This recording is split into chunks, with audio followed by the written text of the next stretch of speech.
Buenos días amigos, amantes de la lectura.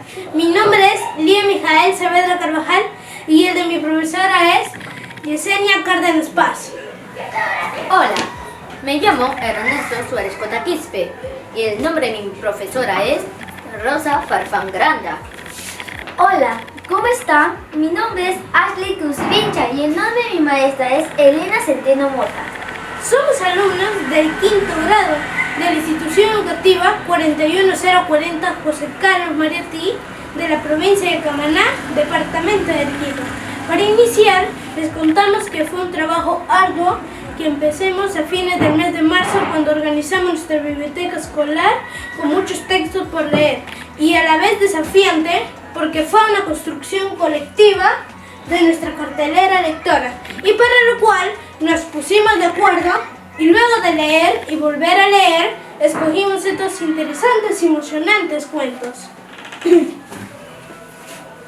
A continuación, les presentamos nuestro mural con la cartelera lectora hecha por nosotros y con ayuda de nuestros padres y maestros, cuyo lema es: para viajar lejos no hay mejor nave que un libro. Los cuentos que les hemos preparado para ustedes son El abuelo del bosque. Su autor es un peruano llamado Hernán Garrido Leca, que es un escritor de varios libros, principalmente dirigidos para un público infantil. El tipo de texto es narrativo y los personajes son el abuelo Juan, un chamán reconocido de la comunidad que admira y respeta la naturaleza, y Manuel, su nieto, un niño que admira a su abuelo y de grande quiere ser como él.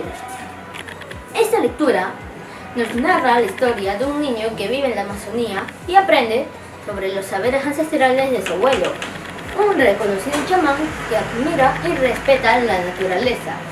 El niño, junto a su abuelo, realizan un recorrido por ella, donde observa cómo una oruga se convierte en una hermosa mariposa volando sin fin alguno. Este suceso le inspira para años después volverse él el nuevo chamán. Los valores que nos brinda esta lectura son el respeto, ya que nos transmite la importancia de respetar a la naturaleza, la humildad, ya que el abuelo reconocía el trabajo de los médicos y no se permitía lujos. El amor, ya que el niño amaba a su abuelo y a su admirable labor de chamán. Y la sabiduría. El abuelo representa la sabiduría por su experiencia adquirida como chamán. La reflexión que nos da a entender esta lectura es que los saberes ancestrales vinculados con la naturaleza aún tienen valor. Por otra parte, el cuento La niña y los gorriones de la autora Sarah Pennypacker, de nacionalidad estadounidense, es conocida principalmente por libros infantiles. Tipo de texto es narrativo. Personajes: la niña Migli, hermano mayor y campesinos.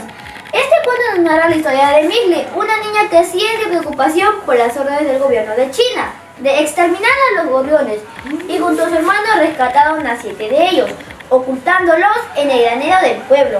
La ausencia de estas aves provocó una plaga de insectos que malograron los cultivos y los campesinos, arrepentidos de su acción, comienzan a extrañar a los gorriones.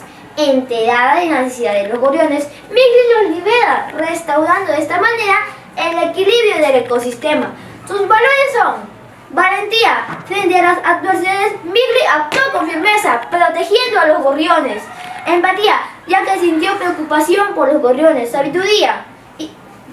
Su actitud demuestra que incluso los niños podemos tener una visión más clara que los adultos. Perseverancia, ya que cuidó a los gorriones con mucha paciencia hasta el momento de su liberación. Reflexión, resalta la importancia de cada especie y cómo la organización humana puede dañar el medio ambiente. Sus semejanzas son: primero, que en los cuentos destacan personajes principales que aman y protegen la naturaleza. Segundo, que ambos transmiten valores. Y tercero, que son conscientes del cuidado del medio ambiente. Ahora, las diferencias.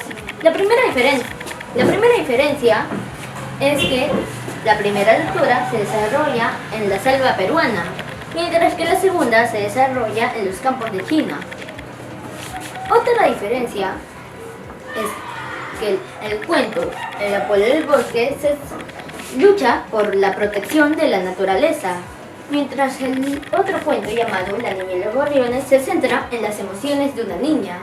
Queridos amigos, los invitamos a leer estos extraordinarios cuentos que están dirigidos especialmente para niños, y ustedes, padres de familia, los invitamos a incentivar el hábito de la lectura en un ambiente familiar. Muchas gracias por escucharnos.